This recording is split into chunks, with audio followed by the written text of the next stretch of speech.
Welcome back to Snetterton for the second race of the weekend for the F3 Cup Championship. And again, the cars started to assemble on the grid with a very small championship margin between George Lyne and Shane Kelly. Just 7 points difference coming into this second race of the weekend. In terms of the grid for race number 2, it's going to be Robbie Watts who starts from pole position. Hopefully have a better ending than he did in race number 1. Paul Dagg, race 1 winner, starts alongside on the front row. Row 2 is then headed by James Heffernan in car number 8, and George Lyne starts there on the outside. And back on row 3, the other championship contender is Shane Kelly. Alongside him is going to be that of Wade Eastwood. 15 minutes once again to look forward to as the red lights go out. We are racing, and thankfully this time everyone gets away nice and safely off the line, so no incident there. Then as the leaders work their way towards the first corner, Robbie Watts under attack from Paul Dagg straight away. Round the outside he goes at Richie's corner. Paul Dagg takes over the lead of the race pretty much instantly here at Snetterton. A very quick peddler is Paul Dagg. He's got ahead of Robbie Watts. The fight for third is well and truly on as well in this early stage. George Lyne trying to get the job done on James Heffernan. Let's see if he's managed to achieve it down towards Palmer. Yes, he has. The number 10 car has moved ahead. James Heffernan there in fourth, and right up with them is going to be number 11, Shane Kelly, another of the championship protagonists here this weekend at Snetterton. But what can he do about those ahead, and what can he do about those to try and keep at bay behind? We've got Wade Eastwood up onto his tail straight away in car number 15, as he will negotiate Agostini for the first time. Got the likes of Malcolm Scott and Mark Harrison towards the rear of the field, but this is where we need to be looking, of course, with the championship, as we said, just 7 points difference between that man there, George Lyne, and that man there, number 11, Shane Kelly, as they work their way on towards the back straight for the first time. Can Shane Kelly get close enough to James Heffernan? Doesn't look like it. Here comes Jacopo Sebastiani out the slipstream to try and get past his teammate Wade Eastwood in towards the left-hander at Brundle. So Jacopo Sebastiani goes through. That progresses him up inside the top 6 places. And around the outside there goes number 60, which is Malcolm Scott. Good to see that he's got his car repaired after the race 1 incident where he lost the left rear wheel, but that's all back in place, and Malcolm Scott seems to be going as best as ever by the looks of it. So he goes down towards the final corner where the leaders are just about to head across the line to complete lap number 1. James Heffernan sits there in 4th position. George Lyne and Robbie Watts just starting to ease away now in 2nd and 3rd places. Is George Lyne going to be brave enough to have a look in towards the first corner? Doesn't look like it. They're only separated by 0.4 of a second as they cross the line. And thankfully for now as well, the conditions are much drier than we had in the first race, where the heavens did open at the end of the first race. And they all had to struggle their way through to the checkered flag, but all just about survived. Race 2 is much drier, which is good to see, which gives us flat out racing from these Formula 3 cars. There goes the rest of the pack through. You've got number 2 down the order a little bit there, Stuart Wiltshire, who did run well in the wet conditions. As under attack there is George Lyne for 3rd place, because James Heffernan trying to get his way through in car number 8. Just has to sit there in 4th position though, and in doing so he's just broke up the gap and the battle between George Lyne and the man ahead of him, Robbie Watts. So a slight increase in positions there. Here's Jacopo Sebastiani, who's now glued himself onto the back of Shane Kelly, so he's not done at this stage in the race. Shane Kelly seems to be getting pressure from every single angle this weekend. A man who came to Snetterton as the championship leader, but it seems to be falling away at his hands this weekend. But still, this race and one further one to come as well. George Lyne again, not really content with 3rd place, is he? He's looking to be passed here by James Heffernan as they power their way down towards the right-hander at the bomb hole. Can James do anything on the last couple of corners? Meantime, up the road, Robbie Watts has stormed away in 2nd place. That'll be a little bit of a breather for him for the next couple of laps at least, as they come down in towards Murray's once more. Paul Dagg still leads, by the way, and I think there's going to be a gap that grows on this occasion. So up towards the line, the top 4 head. Paul Dagg goes through. He now leads Robbie Watts by 4.2 seconds. George Lyne sits in 3rd, a further 1.5 seconds adrift, and here comes James Heffernan once more, an attack to the inside of Ritchie's. That will then probably just hamper him on the exit, although these F3 cars are very low to the ground, very aerodynamic, which means they can keep well and truly close. There goes Paul Dagg through Palmer. Robbie Watts there, as we said, 4.2 seconds back. 3rd, 4th have now been joined by Jacopo Sebastiani, who's in fact got past Shane Kelly, so his race goes from bad to worse by the looks of it. He's dropped another position, which means he loses more points in the championship, and George Lyne gets further ahead, although he's not quite safe in 3rd place, is he? Because James Heffernan is at every single opportunity here looking to get his way through. So James Heffernan looking for his best performance of the season. he sits a little bit lower down in the championship. Hasn't done that many rounds this year. He missed earlier rounds at Brands Hatch back in May, but the rounds he has done, he's been a very consistent point scorer, and the season's got better and better as it's gone on. He's been on the podium a couple of occasions, but he'll want to try and match that here today in race number 2. There through the picture goes Mark Harrison on the tail of number 60, which is Malcolm Scott. So those two cars turn their way on towards the Bentley straight once more, as we now focus our attention back with the fight for 3rd place, which is still George Lyne, James Heffernan, Jacopo Sebastiani in the green and white machine, and then Shane Kelly there in car number 11. Behind them at the minute is number 15, which is Wade Eastwood, teammate to Jacopo Sebastiani, and not too far back as well, man who had to make a few places up in race number 1, that is Daryl Eastwood, who seems to be working his way through as quick as possible. Sorry, Daryl Jones in car number 73 seems to be working his way through pretty quickly on this occasion.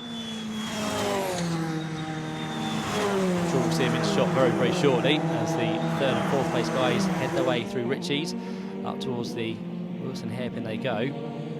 Robbie Watts now sits 2 seconds up the road from this fight, which again gets ever closer. Shane Kelly brings his car onto the back of Jacopo Sebastiani, who in turn is now looking pretty rapid to get past that of James Heffernan as they turn their way in towards the left-hander very shortly at Agostini. Here comes the dive, the darting mood from Shane Kelly, but in the end he thinks better of it. In turn, Jacopo Sebastiani goes for a move down the inside of James Heffernan, but he then has to back out of that as well, so it's a case of you try for it, but it doesn't quite work out, so you just play it safe for now, especially in the early stages of this race. Someone who doesn't play it safe is Mark Harrison. He goes straight for a move on Malcolm Scott, and very nicely for him, that does work out. It may be for the last position in the race, but it's always best not to finish last.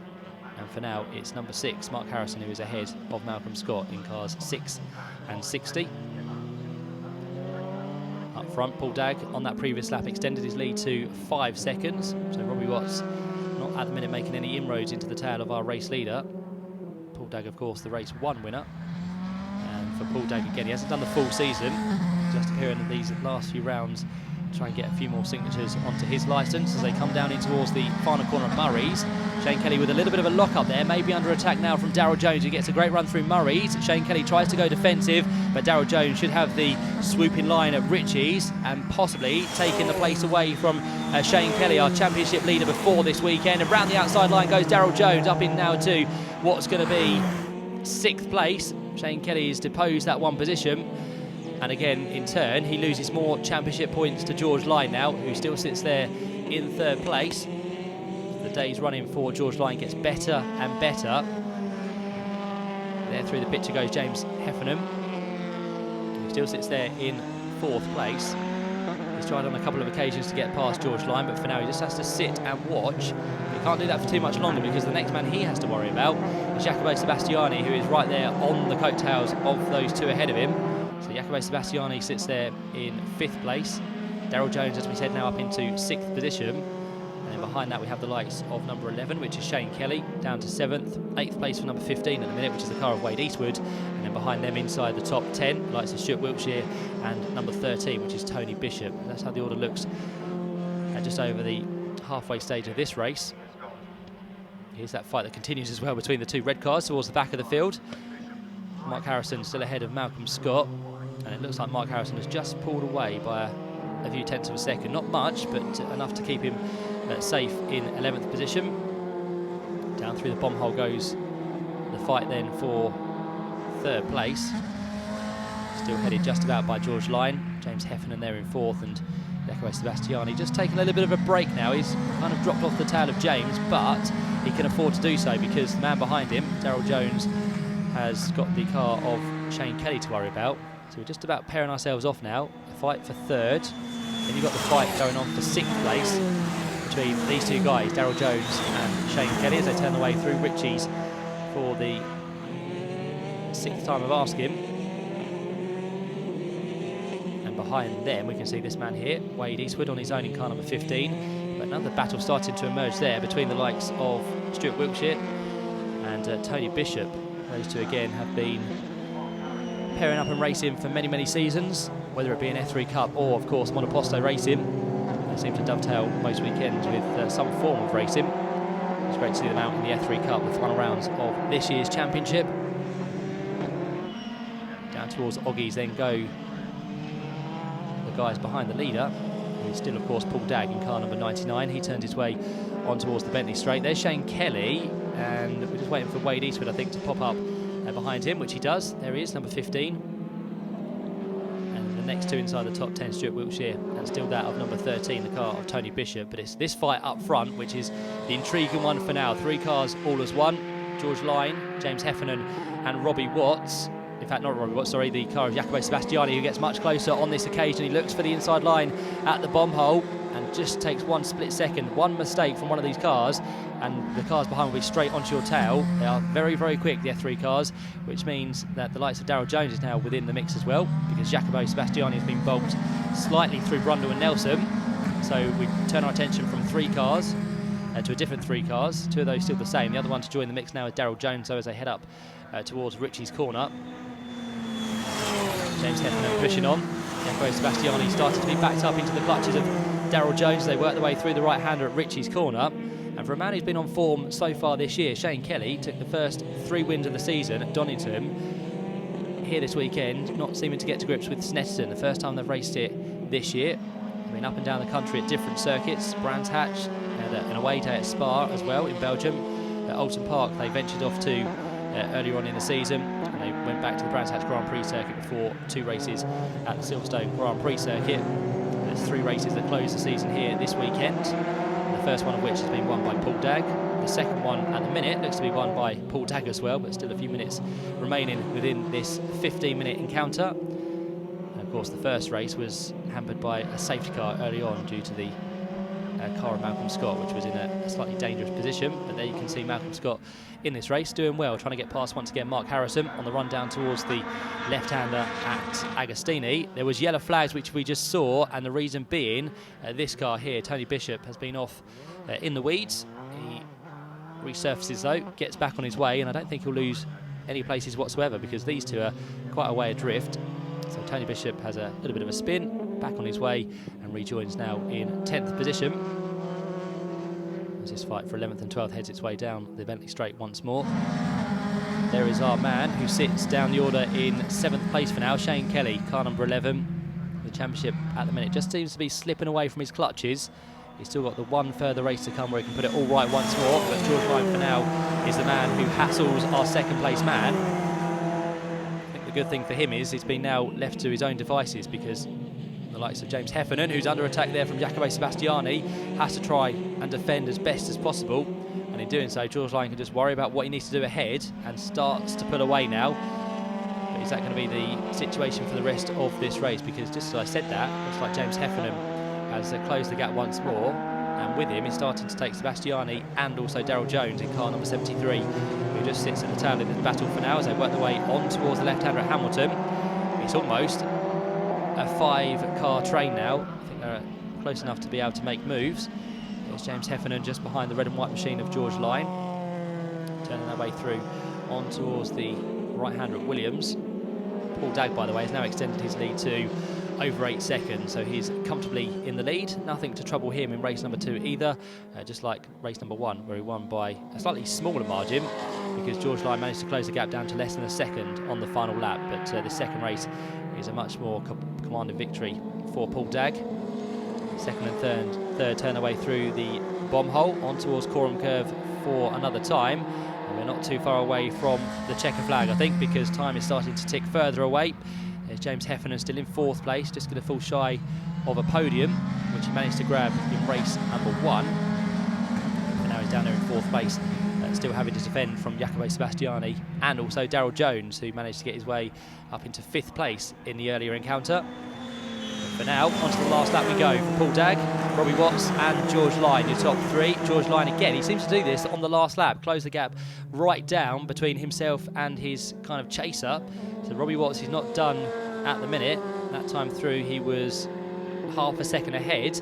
Let's see if it gets any closer on to the last lap. Here's the fight still going on between 11th and 12th. It's Mark Harrison and Malcolm Scott. Malcolm Scott still within touching distance here to try and do something about Mark Harrison as they power their way up towards the end of this lap for them will be the start of that last lap, and Robbie Watts now has a few more for company because George Lyon is ever closer. Oh, and Tony Bishop has gone for a second spin within this race, and it doesn't seem to be stopping, unfortunately, until he hits the barrier, so he comes to a place of rest on this last lap, and for him possibly it could be a retirement before he sees the checker flag, which is a real shame because he had been running inside the top 10, but a mistake at the Wilson's hairpin puts him now out of the race.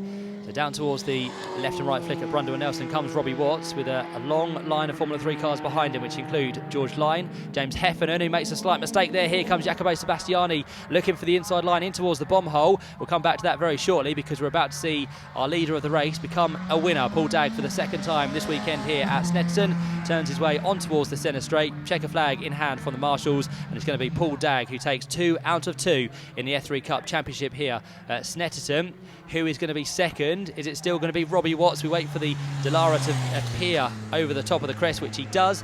So Robbie Watts gets second. George Lyon, who is now, of course, our championship leader, comes through in third. And of course, gains a few more points on that of Shane Kelly as well. So Shane finished in a slightly disappointing 7th place.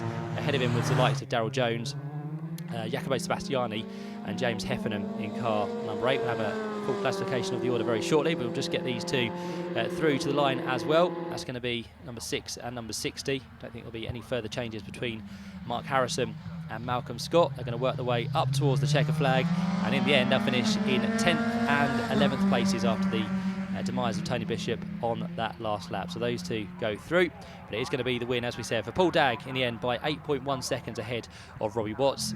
George Lyon completes the podium in 3rd place. James Heffernan gets another solid result in 4th, just ahead of Daryl Jones. Jacopo Sebastiani in 6th. Shane Kelly, and now slightly distant 2nd in the championship, ahead of Wade Eastwood, Stuart Wiltshire and Mark Harrison to round out your top 10 in race number 2 of the weekend for the F3 Cup Championship. And there are your top 3 on the podium celebrating together. 3rd place, as we said, for George Lyon, 2nd and a handshake from Robbie Watts, and our race winner is that of Paul Dagg, and he is speaking to Alan Hyde down there on the podium.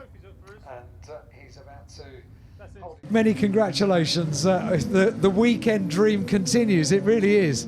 It really, really is. Yeah, I can't say that enough. And that was really enjoyable. I'm getting more used to the car. It's becoming more a part of me. I'm loving it on the track with every run. So it's loving it. It's nice when you have proper conditions as well, that the slick tyre and the car can all work together as they were designed. Yeah, absolutely. I have a kind of a feeling it's going to be dry and for the race and for the afternoon, so hopefully that's true, because the car is so awesome in the dry around those corners. Right, I saw him on the entry list. I know his background from Formula Ford and that, and he's got other cars that he races at in Ireland, so I knew he was going to be quick, but not quite as quick. But no, well done to him. We had a good race today.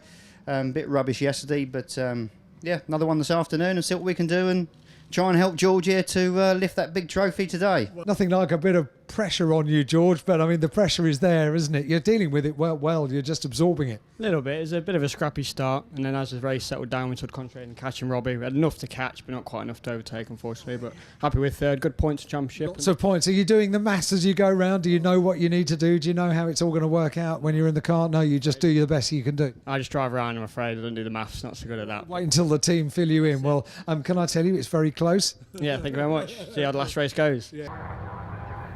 So with race 2 completed, the championship is still not quite decided. It's going to be down to George Lyon and Shane Kelly in the 3rd and final race of the weekend and of the year to look forward to. We'll find out what happened in race 3.